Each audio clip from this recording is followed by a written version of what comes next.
Buongiorno a tutti. En tant que base de mon introduction pour cette vidéo, j'aimerais poser quelques questions préliminaires. Qu'est-ce qu'un héros?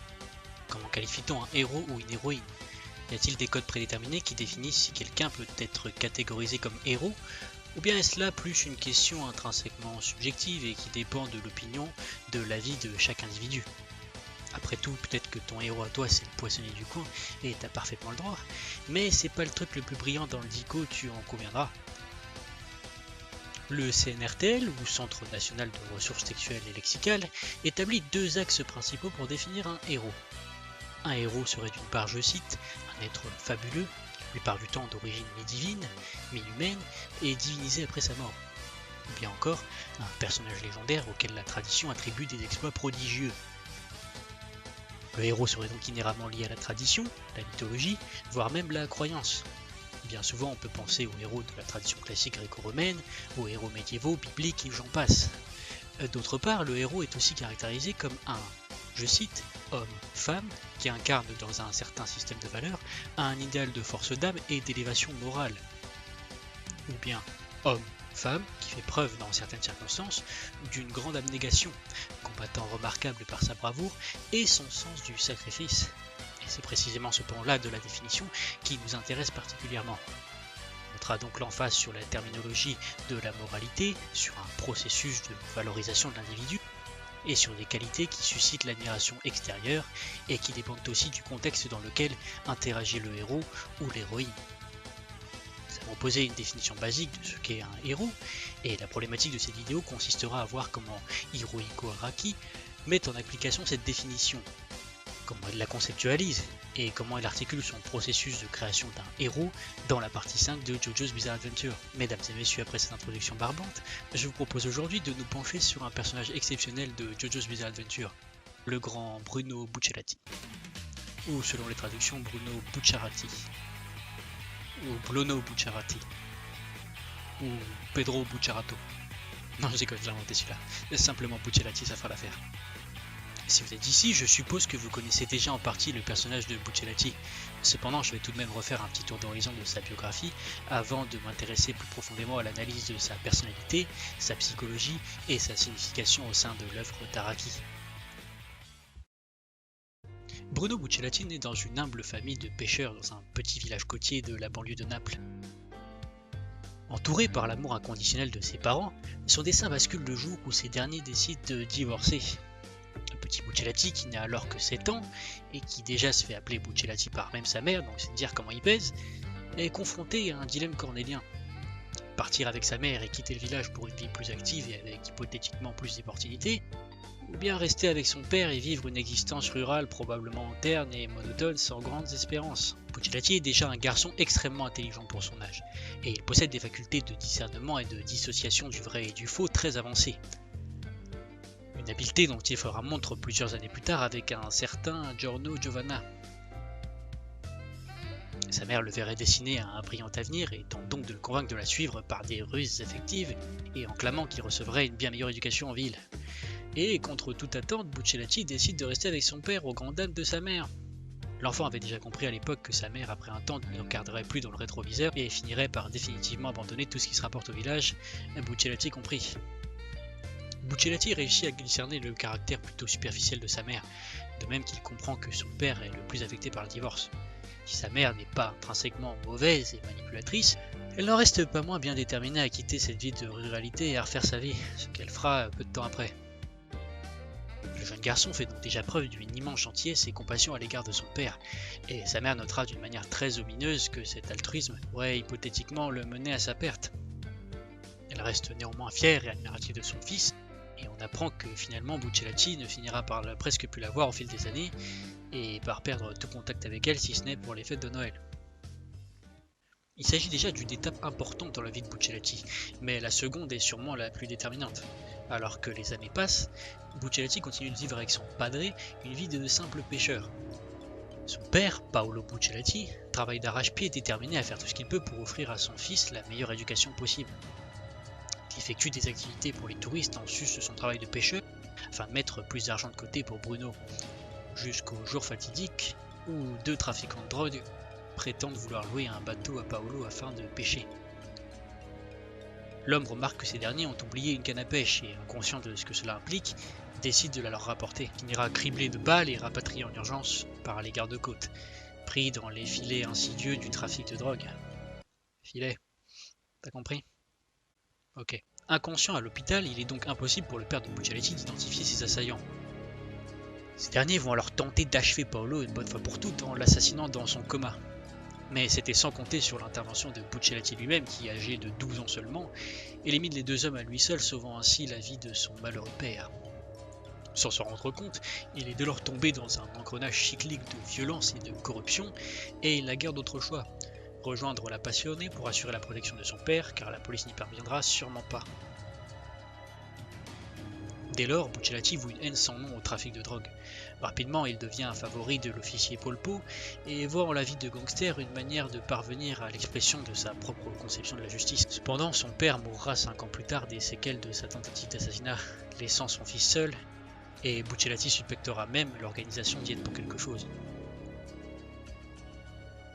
Buccialetti ne questionne pas plus que ça les activités du gang, jusqu'à découvrir de manière impromptue que la drogue prolifère sur son territoire et que ce n'est nul autre que le boss de passionné qui en est à l'origine. Une nouvelle étape est alors franchie. Buccialetti n'avait aucune illusion sur le fait qu'il était entré dans un monde de violence, mais presque naïvement, il croyait que la drogue était bannie dans sa ville, rendant sa désillusion d'autant plus vibrante et cruelle. C'est finalement sa rencontre avec un certain garçon aux cheveux dorés qui va définitivement ancrer le destin de Buccialetti dans la légende de Jojo. Bah oui. Il est intéressant d'analyser la manière dont est construite la partie 5 de JoJo's Bizarre Adventure, d'analyser la mise en place de sa dramaturgie, les idéologies et philosophies aussi diverses que complexes qui s'entrelacent ou s'entrechoquent, d'analyser ce qui est sous-jacent et ce qui l'est moins. Araki est un adepte de la rétrospection, et son usage de la narration est articulé de manière très analepsique. Il n'hésite donc pas à inclure dans la narration de nombreux flashbacks qui visent à expliquer la psyché de ses personnages, mais aussi la manière dont ils se sont formés et construits. Bien souvent, on y apprend que les personnages sont en quelque sorte des produits de leur société, mais aussi des véhicules, des vecteurs d'une certaine conception de la société, justement. En ce sens, peut-on voir en la philosophie d'Araki une sorte de déterminisme social, c'est-à-dire, pour simplifier, que les comportements de ces personnages seraient tous relativement définis par l'influence sociale dont ils sont victimes. C'est une question sujette à contentieux et une théorie très intéressante. Seulement voilà, une autre forme de philosophie se heurte à cette vision très sociologique. Et c'est la question du destin qui est absolument fondamentale dans l'œuvre d'Araki et qui nécessite une vidéo à elle seule. Le destin est une force extrêmement puissante dans JoJo. Il en devient même dogmatique pour certains personnages comme Scolippi et son Rolling Stones, et se ressent à des niveaux très variables. De base, il est dit que les manières de stand sont amenés à se rencontrer mutuellement d'une manière ou d'une autre. Ils sont en quelque sorte liés par une force magnétique qui les amènera à interagir positivement ou négativement. Dans ces conditions, c'est vrai que ça doit être plutôt difficile de vivre une petite vie tranquille comme Kira et de faire ses trucs zarbi en secret de son côté. What a beautiful duet. True. La thématique de la prédestination est axiomatique du développement de Buccialetti. En d'autres termes, il est acquis qu'il est impossible de penser le personnage de Buccialetti sans parler de l'influence déterministe du destin sur lui. Comme on l'a vu, le dessin de Buccialetti s'est amorcé par une succession de différentes étapes qui ont toutes eu un impact sur sa psychologie et sur son développement. Ouais, mais c'est bien gentil, vous allez me dire, tu passes ton temps à nous parler du destin avec des mots chiants et compliqués là, mais tu perds le thème principal de vue en fait. Pourquoi Buccialetti c'est un héros? Parce que là t'as juste parlé d'un mec qui a quand même buté 2 types à 12 ans, hein, voilà le héros. Mais patience camarade, j'y viens. Buccialetti est itinéralement influencé par son destin, mais il n'en est pas qu'une victime silencieuse. Il est actif, il agit aussi sur le destin des autres, tout comme certains individus agissent sur le sien, et en particulier deux dont nous parlerons un peu plus tard. Pour mieux comprendre la corrélation entre la thématique du destin et l'héroïsme de Buccialetti, il convient, je pense, de s'intéresser avant tout à son caractère et sa personnalité. Buccialetti possède les caractéristiques d'un héros tels que nous les avons définis en introduction. Il possède un système de valeurs empreint de moralité, d'altruisme et de bonté, d'autant plus remarquable au sein du microcosme qu'est la mafia. C'est le principal trait de caractère de Buccialetti, et c'est ce qui le définit le mieux. Buccialetti est bon, généreux et plein de dévotion. Et c'est précisément ça qui va modeler et raffiner les modalités de son destin. Rappelez-vous, la mère de Buccialetti, bien qu'admirative de son fils, craignait que sa trop grande gentillesse ne lui cause du tort. La question est donc, quel est le point de départ de la destinée tragique de Buccialetti? Est-ce le divorce de ses parents et donc son choix subséquent de la gentillesse et de la générosité plutôt que de l'égoïsme et du profit personnel? Ou était-il malgré tout déjà destiné à subir le destin pour toute la gentillesse qu'il a héritée de son père depuis sa tendre enfance? En d'autres termes, est-il décédé à cause de ses choix? Ou dès la naissance, le destin avait-il décidé d'en faire un martyr? Difficile de répondre spécifiquement à cette question, d'autant plus que nous allons voir que le destin s'est vraiment agrippé à Buccellati telle une main de fer, ou plutôt une boule de pierre. Comme nous l'avons mentionné plus tôt, Buccellati influence le destin des autres. Il forme le Gucci Gang non pas principalement sur les capacités de ses membres, mais avant tout par gentillesse et par bonté. Buccellati a littéralement sauvé le Gucci Gang avant même qu'il n'existe. Il a donné une chance à des rebuts de la société, des parias, des gens ostracisés, mais surtout des individus profondément marqués par le destin et la dure réalité du monde qui les entoure. Buccellati a donné à Bacchio un foyer, il a vu en lui un homme autrefois avide de justice, et n'a pas pu s'empêcher de faire un parallèle avec son propre désir de justice intrinsèque. Bacchio, lorsque Buccellati trahit le boss, conteste sa décision, il la considère même comme profondément suicidaire. Pourtant, il monte sans aucune hésitation sur le bateau lorsque Buccellati leur laisse le choix. Non pas par raisonnement tactique, non pas pour triche, mais parce qu'il se sent en paix aux côtés de Buccellati. Ce dernier exalte une aura de confort, de bienveillance et de famille. Buccellati a annihilé l'injustice et l'erreur judiciaire dont Mista était victime.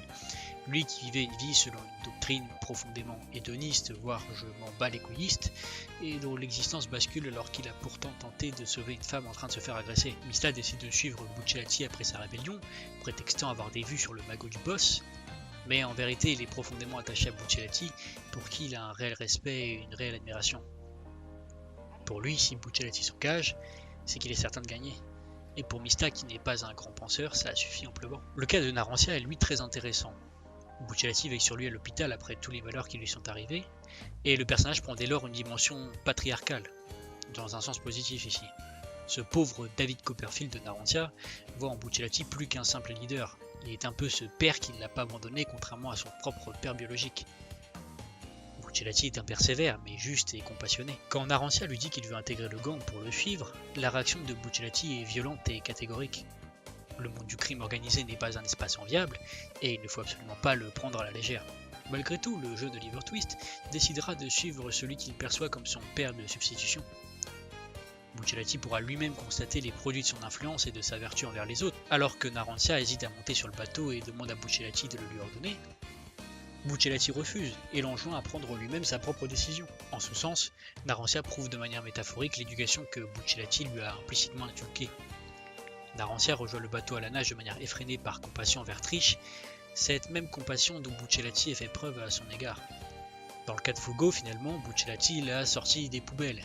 C'est un gras de merde, alors qu'il était en proie au trouble et au doute face au contrôle de ses pulsions de violence soudaine.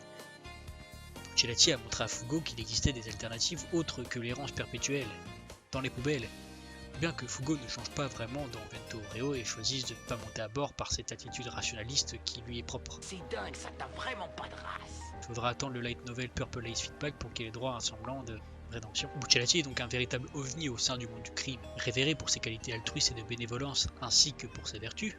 Son système idéologique est plus qu'antithétique avec celui de la grande majorité des gangsters qui ne voient en la mafia que le profit, l'intérêt et l'expression d'une violence libre et incontrôlée. L'approche de Buccellati quant à la mafia, outre le fait d'être vertueuse, se veut très traditionnelle et très patriarcale. Buccellati représente l'adjonction du rôle du père et du parrain, mais aussi symboliquement d'un sauveur presque céleste. Il tient à la notion de famille en très haute estime, idéologie qu'il a acquis de son père dans sa jeunesse. On peut même aller jusqu'à dire que Buccellati tient pour sacré le système hiérarchique de la famille. Il ne peut par exemple pas refuser d'aider une vieille dame qui se fait battre par son fils à cause de la drogue, ou encore il explose littéralement de rage alors que le boss est prêt à sacrifier sa propre fille innocente pour ses intérêts personnels. Dès lors, il est inutile de spécifier que Buccellati voit en son équipe une véritable famille dont il est le garant. Malgré qu'il soit conscient du fait que ses compagnons mettaient leur vie en péril de leur plein gré, car ils ont choisi de leur propre chef de le suivre, il n'en demeure pas moins profondément touché par les morts d'Abacchio et de Narancia. Cet état de fait nous amène à une autre caractéristique extrêmement significative du caractère de Buccellati. L'homme aux fermetures éclairs est un guerrier accompli, puissant, ingénieux et jusqu'au boutiste. Son stand, Sticky Fingers, tire sa grande force de sa volonté de protection intrinsèque, et Bucciolati en vient même à pouvoir devenir brutal s'il le juge nécessaire. Il n'est pas cependant adepte des dommages collatéraux et de l'injustice, et il fera tout ce qu'il peut pour éviter de blesser les innocents s'il en est capable. Ainsi, Giorno remarquera que Bucciolati est un être inhéremment vertueux lorsque ce dernier évitera de blesser un civil durant leur confrontation. Ironiquement, Bucciolati sauvera même la vie de Doppio et donc indirectement du boss, alors qu'il achèvera Secco car il ignore son identité et le juge parfaitement innocent. Mais s'il est bien un combat qui met en exergue toute l'idéologie de Bucciolati, toute la magnificence de son caractère et toute sa philosophie, c'est bien cette confrontation dantesque entre le leader du Gucci Gang et les renégats Pesci et Prosciutto de la Squadra. Toute la beauté de ce combat, outre ses visuels époustouflants, son action et sa tension incroyable, réside dans l'apparente dichotomie entre les idéologies de Bucciolati et de Prosciutto, ainsi que dans le développement spirituel presque spontané de Pesci. Prosciutto moque les capacités de Bucciolati, le jugeant incapable de protéger son équipe tout en menant à bien sa mission. Et par ailleurs, lui, il est prêt à tout pour atteindre ses objectifs dans le cadre de sa mission, même si cela implique d'assassiner un train entier de passagers innocents. Et ouais. Cependant, ce dernier reviendra sur ses propos quand il remarquera la puissance de la volonté de Bucciolati et qu'il constatera sa supériorité au combat. Surtout qu'il se fait bien marave la face, le mec, faut le dire. Bucciolati est prêt à tous les sacrifices pour non seulement assurer la protection du tri, mais aussi pour sauver ses compagnons. Subséquemment, il n'hésite pas un seul instant à se jeter du train en marche avec Prosciutto afin de neutraliser son stand et permettre au reste de son équipe d'accomplir la mission en sachant qu'il avait de grandes chances de finir écrasé sous le train. Prosciutto et Bucciolati partagent un point en commun. Ils sont prêts à tout. Mais en vainquant Prosciutto, Bucciolati a prouvé que la puissance de son idéal était supérieure. Bucciolati agit en effet pour la conclusion de la justice et de la protection, quand Prosciutto agit pour une vengeance inconditionnelle et pour le pouvoir. On peut considérer que Bucciolati a montré une relative forme de respect envers Pesci quand il a constaté le développement psychologique de ce dernier. Mais il a aussi prouvé qu'il ne fait absolument aucun cas des relapses, quand ce dernier a décidé d'assassiner le Gucci Gang incapacité par pur esprit de vengeance malsaine alors qu'il avait déjà perdu le combat. Et la sentence de Bucciolati a été pour le moins irrévocable.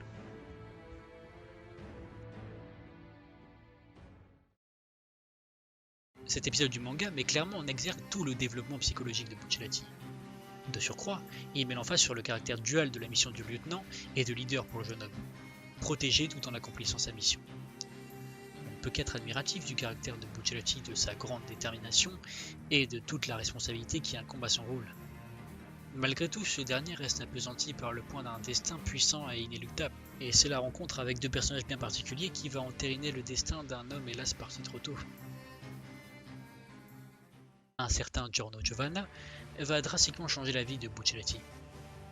Les deux hommes qui se rencontrent en tant qu'ennemis se rendent bien vite compte qu'ils partagent un amour de la justice très analogue. Lors de leur premier combat, ils se jaugent mutuellement et ce qui était de base un affrontement presque professionnel, Bucciolati qui fait son métier entre guillemets, se transforme en un véritable test de volonté entre les personnages. Il est tout naturel qu'ils décident alors de s'allier dans le but commun de renverser le boss, l'un pour devenir un gangstar et accomplir son rêve de justice, et l'autre pour mettre fin au règne de la terreur de la drogue et rendre le monde meilleur. Giorno a plus qu'influencé Bucciolati. Il l'a littéralement et figurativement maintenu en vie. Le garçon doré est un instrument du destin lui-même, en ce sens qu'il maintient Bucciolati en vie, alors que ce dernier est déjà vraisemblablement mort, tué sauvagement par le boss, comme si le destin signifiait à Bucciolati que son œuvre n'était pas encore achevée. En outre, Bucciolati, alors qu'il finit par s'élever dans les cieux à la fin de Vento Oreo, remercie Giorno car ce dernier a aussi ressuscité sa foi et sa volonté en la justice, une volonté qu'il considérait mourante. En effet, les trahisons successives du boss et le constat du monde que ce dernier avait créé ont sûrement eu un impact psychologique prépondérant sur Bucciolati, lui rappelant que lui-même, il en a subi toute la dureté et tout le caractère impitoyable. Sa rencontre avec Giorno l'a profondément changé et lui a redonné une forme d'espoir en l'humanité, en l'homme avec un grand H, illustrant par là même toute la dimension humanistique de l'œuvre d'Hirohiko Araki. Dans JoJo's Bizarre Adventure, ce ne sont pas les dieux, les diables, les puissants ou les fanatiques qui gagnent. Ce sont les hommes dans ce qu'ils sont de plus vertueux, complexes et authentiques. Même si bon, Giorno c'est plus Jésus qu'un homme, il faut bien l'admettre, mais bon, qu'est-ce qu'on y peut. Enfin, un dernier personnage est décisif pour l'accomplissement du destin de Bucciolati, et donne presque un caractère prophétique, et donc une dimension d'ironie tragique au propos de sa propre mère. Bucciolati ne se doutait pas de prime abord que sa rencontre avec la belle, sulfureuse et en apparence très hautaine fille légitime du boss lui-même, allait l'emmener à sa perte. Le personnage de Trish, outre le fait d'être plus complexe que tu le crois, oui, quand on voit ça, on a du mal à le croire, je l'admets, mais on exerce toute la dimension sacrificielle du personnage de Bucciolati. Si primairement Trish n'est pour Bucciolati qu'un moyen de s'approcher du boss, il finit par tout donner pour elle et surtout sa vie. Il comprend la détresse de cette jeune fille qui devient la cible d'un monde cruel, violent et impitoyable. Jeté en pâture au loup, il ne peut que ressentir de l'empathie pour elle, et malgré son naturel sérieux, tente de la supporter du mieux qu'il le peut, lui offrant par exemple une main douce et réconfortante, alors qu'elle perd ses moyens à l'approche de sa rencontre avec le boss. Cette scène émouvante où finalement, celle qui paraissait être une jeune diva hautaine et intouchable, finit par avouer ses insécurités et prend la main de cet homme rassurant et compassionné, est d'autant plus vibrante et triste lorsque Bucciolati découvre finalement qu'il a amené Trish à l'abattoir. La représentation de l'explosion de colère de Bucciolati exprime bien tout l'antagonisme que signifie le boss pour lui. Alors que la pauvre Trish se demandait innocemment si elle serait capable d'aimer un père qu'elle n'a jamais connu, Bucciolati, pour qui la force de la famille est inaltérable, lui répond qu'elle ne devrait même pas se poser la question, lui pour qui cette institution est sacrée. Mais voilà, le boss tente d'annihiler sa propre fille de sang pour son profit personnel et engage par là tout un processus de déconstruction symbolique de l'entité qu'est la famille. Or, Bucciolati ne peut pas concevoir un seul instant qu'un homme puisse volontairement tuer son propre enfant de sang-froid, et pour son avarice personnelle qui plus est. À moins que cet homme ne soit nul autre qu'un démon, ou le diable. Décidant de sauver la vie de cette innocente, il finit par perdre la sienne une première fois. Le boss lui-même ne comprend pas la logique argumentative de Bucciolati quand celui-ci le trahit, et choisit de se poser frontalement, prouvant que le diable de passionné n'a bien aucune considération pour les autres et pas même pour son propre sang. Dès lors considéré comme un renégat, Bucciolati effectue un nouveau choix. Il aurait très bien pu abandonner Trish à son sort sur le bas-côté, car elle n'a pour le moment plus aucun intérêt stratégique, ne connaissant strictement rien sur le boss et sur son identité. Pourtant, il la prend sous son aile et décide d'assurer sa protection malgré ce que cela implique. Si Bucciolati avait abandonné Trish, il n'aurait plus eu la squadra sur le dos, mais en la protégeant, il s'expose à des attaques de leur part et de celles du boss qui plus est. Il faut bien se rappeler qu'il n'y a même pas une semaine, ils ne se connaissaient absolument pas, car Vento Reo se déroule sur un laps de temps très court. Plus tard, Bucciolati ne pourra s'empêcher d'admirer la détermination de Trish à découvrir l'identité de son père, après que des informations sur ce dernier lui soient revenues. Malgré tout ce qu'elle a enduré, elle continue d'afficher une volonté de fer, qui culminera en l'apparition de son stand qui sauvera le Gucci Gang contre Notorious Big. Comme quoi, il a eu du pif de la garder en fait. Un passage en apparence plutôt simple nous éclaire pourtant grandement sur la personnalité de Bucciolati. Alors que Green Day a attaqué et blessé gravement Narancia, tout en blessant légèrement Trish, cette dernière exprime le fait qu'elle trouve Bucciolati trop froid et trop distant envers le groupe, mais surtout elle principalement. Parce qu'elle veut faire la meuf, faire genre oui, t'inquiète pas pour toi, Narancia. Mais on a tous compris son manège de fille là, et même Narancia qui n'est pas très fit. Si Narancia considère cela comme une marque des sentiments assez ambigus de Trish pour Bucciolati, et du fait qu'elle cherche son attention aussi subtilement que ton chat qui griffe le mollet, il y a surtout un double niveau de lecture à ce passage. Narancia spécifie implicitement que Bucciolati est un véritable altruiste. Il ne cherche ni attention, ni gloire, ni rétribution. Il œuvre pour le bien des autres, et n'attend rien en retour, pas même des remerciements. Bon, par contre, on repassera sur la définition de gratitude, hein, n'est-ce pas, Trishuna? Finalement, Bucciolati donnera à Trish l'attention qu'elle désirait, mais, ironie du sort, une fois de plus, elle se rend point compte qu'il parlait en fait à ce diabletin de Doppio qui s'était subrepticement approprié l'apparence de Trish grâce à une manœuvre habile du boss. Le vice est poussé encore plus loin puisque Bucciolati croit offrir à Trish une petite propriété dans la banlieue de Naples, lui offrant la paix et la tranquillité qu'elle mérite après toutes les épreuves qu'elle a endurées. Finalement, il se sacrifiera une ultime fois en résolvant le mystère de Silver Chariot Requiem, juste au bon moment alors que Trish venait de se faire transpercer par un King Crimson furieux et que son âme rejoignait petit à petit les cieux. Bucciolati est discutablement le véritable artisan de la victoire contre Diavolo, en ayant eu l'intelligence nécessaire pour résoudre le mystère du stand frénétique de Polnareff, et en choisissant de sacrifier sa vie alors qu'il aurait pu rester dans le corps de Diavolo. Il a d'une part sauvé Trish et d'autre part permis à Giorno de finalement obtenir la flèche, la lui laissant sur un plateau doré avant de s'évaporer. Hirohiko Araki a clairement articulé la cinquième partie de son magnum opus autour de la notion de prédéterminisme qui en devient presque un paradigme. S'il nous en suggère une conception fataliste, voire cruelle et corollaire d'un tragique aux dynamiques causales, car le lecteur s'attache profondément à des personnages charismatiques, aux histoires et caractères émouvants, il annonce néanmoins une morale pleine d'espoir et d'humanité à travers les derniers gestes de Buccellati. La plus grande chance d'un homme, son plus grand bonheur, c'est aussi d'avoir la liberté de choisir sa manière de mourir, de se nourrir de ses convictions, de ses rêves, et d'être prêt à tout pour cela. Car même si son destin est tragique, même s'il était décidé à l'avance, Buccellati était sciemment prêt à mourir pour sa bienveillance et sa gentillesse. Et il en a fait la preuve. Buccellati a choisi de mourir pour Trish, pour lui donner un avenir et une existence dont elle puisse profiter sans crainte. Trish est donc par extension l'incarnation d'une innocence pour laquelle Buccellati s'est battu durant toute sa vie. C'est une représentation métaphorique de tous ces gens pour qui Buccellati a décidé de tout donner. Elle est la matérialisation physique de sa victoire contre la drogue et la tyrannie du boss. Elle en deviendrait presque un parallèle à son père Paolo. Buccellati avait décidé qu'il serait prêt à mourir pour atteindre ses objectifs. L'arc Sleeping Slaves, qui sert d'épilogue à Vento Oreo, suggère que sa destinée serait inéluctablement tragique, mais en adéquation avec sa volonté d'esprit. Cet arc narratif ne se contente plus d'effleurer le thème de la prédétermination, mais il le met littéralement en application avec le stand de Scully puis Rolling Stones, qui poursuit inlassablement les cibles d'une mort prochaine. Comme une note d'ironie finale, Araki suggère par le biais de cette masse de pierres grotesques que le destin de ces personnages était scellé, et ce à seulement quelques mètres d'eux. Buccellati est littéralement élevé par Araki au rang de héros. Son ultime ascension vers les cieux, auréolé et entouré par des anges, n'est pas sans nous rappeler l'esthétique de peintres italiens tels Giotto ou Michel-Ange. Et tandis que Buccellati s'élève dans un panel final à la grande verticalité, le destin de Diavolo est lui de tomber au plus bas dans les égouts, comme si Araki portrayait cette dichotomie, cette profonde opposition binaire qui définit les deux hommes une ultime fois. Le sacrifice du héros de légende qui terrasse le diable et qui par là même obtient son accession aux cieux. Cela nous rappelle bien la définition que nous avons vue tantôt, n'est-ce pas? Buccellati s'était aussi élevé lors dans son premier combat contre Diavolo, dont il sort symboliquement victorieux, malgré un corps en charpie. Alors que, tenant une Trish inconsciente dans ses bras, telle la classique demoiselle en détresse, il met en échec la tentative d'assassinat du boss, son zipper l'emmenant toujours plus lent, toujours plus haut, toujours plus... Non. Toujours plus en surplomb du diable resté cloué au sol. Buccellati incarne en somme une forme de justice qui se veut humaine et non pas transcendantale ou mystique comme celle que prône le père Pucci ou Funny Valentine par exemple. Tantôt leader incontesté et compassionné, figure paternelle de réconfort, voire même discutablement sujet ambigu d'attirance dans le cas de Trish, Buccellati est avant toute chose un ami héroïque qui fédère son entourage et brille par son aura.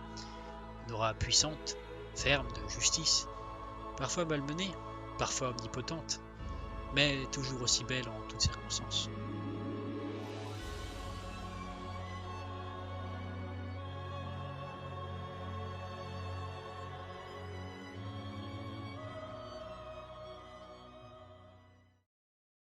Dans son ouvrage Manga in Theory and Practice, The Craft of Creating Manga, mate l'accent anglais de qualité au passage, Araki écrit « Your main character must be fundamentally virtuous, on the side of justice. What justice is can be left up to personal interpretation, true to their friends and brave. These three qualities are to me the most beautiful manifestations of the human spirit, and the overwhelming majority of readers will empathize with and root for virtuous protagonists. There may be nothing more beautiful than a person who pursues something important, regardless of society's approval and even if it means standing alone. » Que nous pourrions traduire par « Votre personnage principal doit être fondamentalement vertueux, du côté de la justice. Ce qui définit la justice est sujet à interprétation personnelle. Fidèle à ses amis et courageux. Ces trois qualités sont à mon sens les manifestations les plus belles de l'esprit humain, et la très grande majorité des lecteurs se prendra d'empathie pour des protagonistes vertueux et les soutiendra. Il n'y a peut-être rien de plus beau qu'une personne qui poursuit quelque chose d'important, en dépit de l'assentiment de la société, et même si cela signifie faire face seul. Voilà ce qu'est pour Araki la valeur séminale d'un héros, et on retrouve bien Buccellati dans ses lignes, n'est-ce pas? Buccellati est d'ailleurs né un 27 septembre. Son signe astrologique est donc la balance. Vous aurez bien évidemment compris le parallélisme implicite entre la balance symbole de justice et le caractère de justicier de Buccellati. Il faut savoir qu'en 2000, dans son artbook Jojo à Gogo, Araki révélait son classement de ses personnages favoris de Jojo. J'ai cherché et il ne semble pas qu'il ait actualisé son classement, mais à l'époque, son personnage favori, et ça semble toujours être le cas, était Josuke Ikashikata. suivi par Kira Yoshikage et par Bruno Buccellati, qui était son personnage favori de la partie 5. Son top 10 contenant à lui seul 4 personnages de la partie 5, il faut le souligner. Nul doute que Araki a aimé ce qu'il a fait de Buccellati. Mais c'est intéressant de noter que si son personnage préféré était Josuke, c'est parce qu'il le considérait comme un ami. En d'autres termes, comme un personnage plus réaliste, empreint de plus de véracité avec ses hauts et ses bas.